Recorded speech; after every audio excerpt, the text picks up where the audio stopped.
Diesel मिलता है, petrol 30-32 रुपए में मिलता है, उसको आप 90 से 100 रुपया बेच रहे हो। आपके बाप का राज है क्या कि लूटोगे, खाओगे, खुद 15-15 लाख के सूट पहनोगे, और वो किसान है उसके तन पे कपड़ा नहीं है, मजदूर के तन पे कपड़ा नहीं है, आप घूम रहे हो वहां 36 तरह के व्यंजन खा रहे हो, वो सूखी रोटी खा रहा है, और किसान ने अगर पिज्जा खा लिया तो उसको सोशल मीडिया पे चलाते हो, पिज्जा क्यों खा लिया? क्योंकि भाई आपको ही अधिकार है पिज्जा खाने का, आपको ही अधिकार है कूलर में सोने का, आपको ही अधिकार है एसी में रहने का, आपको ही अधिकार है पैंट शर्ट पहनने का। आपके बाप दादा ही लेके आए थे क्या प्रॉपर्टी? आपके तो मैं चाय बेचने वाला था।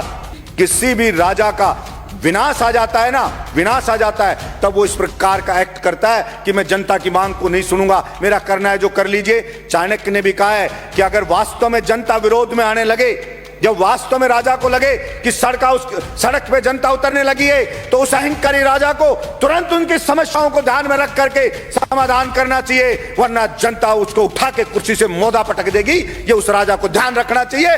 मैं कहना चाहता हूं मेरे इस सदन से कि नरेंद्र मोदी जी को भी ये अहंकार नहीं रखना चाहिए। ये जनता उठा के ऐसा पटक देगी कि वो कल्पना भी नहीं कर सकते। और वही लोग जो आज मोदी मोदी कर रहे हैं, जो आज जयकारे लगा रहे हैं, वही उनको गाली देते हुए नजर आएंगे कि इस मोदी के कारण हम बर्बाद हो गए, सब कुछ लुट गए, जनता की गालियां खा रहे हैं। वो सब के सब कहना पड़ेगा।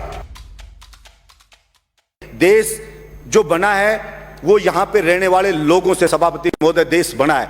अगर वहां के लोग खुश नहीं है, अगर वहां के लोग संतुष्ट नहीं है, तो वो देश पर कैसे खुशहाल हो सकता है? सिर्फ झूठे नारे लगाने से, झूठी बातें करने से कोई देश खुश नहीं हो जाता। सभापति महोदय, किसान पढ़े, अलग अलग बॉर्डर पे पड़े, 2 मिनट में कर रहा हूं सभापति महोदय, अलग अलग बॉर्डर पे पड़े, बच्चे उनके बैठे हैं, महिलाएं वहां पे बैठी हैं, विनती कर रहे हैं बेचारे कि साहब ये 3 जो बिल लाई है केंद्र सरकार, इससे हम बर्बाद हो जाएंगे, हमारी मंडियां बर्बाद हो जाएगी। प्रधानमंत्री जी इन तीनों बिल को वापस ले लो। और प्रधानमंत्री जी को इतना अहंकार हो गया है कि मैंने जो बिल ले आया, भला उसका विरोध किसी ने क्यों कर दिया? उस अहंकार में वहां कीलें लगा दी जाती हैं, वहां पे ऐसे ऐसे बैरिकेड बना दिए जाते हैं, वहां पे ऐसे लगा जैसे पाकिस्तान की कोई सेना अटैक करने आने वाली हो, उससे ज्यादा वहां पे सुरक्षा के इंतजाम करे जा रहे हैं। सभापति महोदय, मैं ये कहना चाहता हूं, विनाश काले विपरीत बुद्धि।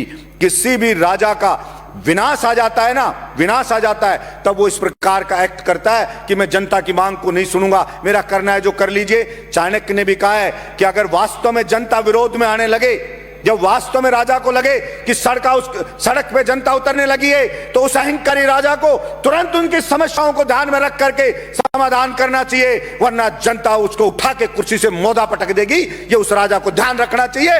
मैं कहना चाहता हूं मेरे इस सदन से कि नरेंद्र मोदी जी को भी ये अहंकार नहीं रखना चाहिए। ये जनता उठा के ऐसा पटक देगी कि वो कल्पना भी नहीं कर सकते। और वही लोग जो आज मोदी मोदी कर रहे हैं, जो आज जयकारे लगा रहे हैं, वही उनको गाली देते हुए नजर आएंगे कि इस मोदी के कारण हम बर्बाद हो गए, सब कुछ लुट गए, जनता की गालियां खा रहे हैं। वो सब के सब कहना पड़ेगा। सभापति महोदय, भाड़े के टट्टू रख रखे हैं, सोशल मीडिया पे रख रखे हैं, वो मोदी मोदी करते हैं, वो उसकी बड़ाई करते हैं, वो भड़ाई करते हैं। और मैं कहता हूं ऐसे ही चाटुकार, और कुछ चाटुकार होते हैं, वही उसको मरवाते हैं, वही उसको बर्बाद करवाते हैं। और यही हश्र आप देखना सभापति महोदय, ये केंद्र सरकार का होने वाला है। इसलिए मैं तो मांग करता हूं यहां से कि नरेंद्र मोदी को हाथ जोड़ करके और सर झुका करके और माफी मांगनी चाहिए देश के किसानों से कि मुझसे गलती हो गई, मेरी मति भ्रष्ट हो गई थी, मेरी बुद्धि भ्रष्ट हो गई थी, इसलिए मैं अहंकार में आ गया था और मैं माफी मांगता हूं, मैं इन बिलों को वापस लेता हूं और एमएसपी पे पूरी फसलों को खरीदे। और जो डीजल पेट्रोल पे टैक्स लगा रखा है दुनिया भर का, सभापति महोदय, जो डीजल मिलता है, पेट्रोल 30-32 रुपए में मिलता है, उसको आप 90 से 100 रुपया बेच रहे हो। आपके बाप का राज है क्या कि लूटोगे, खाओगे, खुद 15-15 लाख के सूट पहनोगे, और वो किसान है उसके तन पे कपड़ा नहीं है, मजदूर के तन पे कपड़ा नहीं है, आप घूम रहे हो वहां 36 तरह के व्यंजन खा रहे हो, वो सूखी रोटी खा रहा है। और किसान ने अगर पिज्जा खा लिया तो उसको सोशल मीडिया पे चलाते हो, पिज्जा क्यों खा लिया? क्योंकि भाई आपको ही अधिकार है पिज्जा खाने का, आपको ही अधिकार है कूलर में सोने का, आपको ही अधिकार है एसी में रहने का, आपको ही अधिकार है पैंट शर्ट पहनने का। आपके बाप दादा ही लेके आए थे क्या प्रॉपर्टी? आपके तो मैं चाय बेचने वाला था। मैं पूछना चाहता हूं नरेंद्र मोदी जी, कितने चाय बेचने वाले 15-15 लाख का सूट पहनते हैं? और वो किसान है, वो कल भी फटी धोती में था, आज भी फटी धोती में था, फिर कहां से आप जनता के तेजी हो गए? आपने मूर्ख बनाया, भावनाओं को भड़काया जनता की को, और आप जनता को भड़का के वहां बैठ गए, और इस बात का पाप लगेगा। और आपको मैं तो कहता हूं कि देखना, इसी जिंदगी में रहते रहते आपको सजा भुगत के जानी पड़ेगी। ये मैं आपके बीच में कहना चाहता हूं। धन्यवाद सभापति महोदय।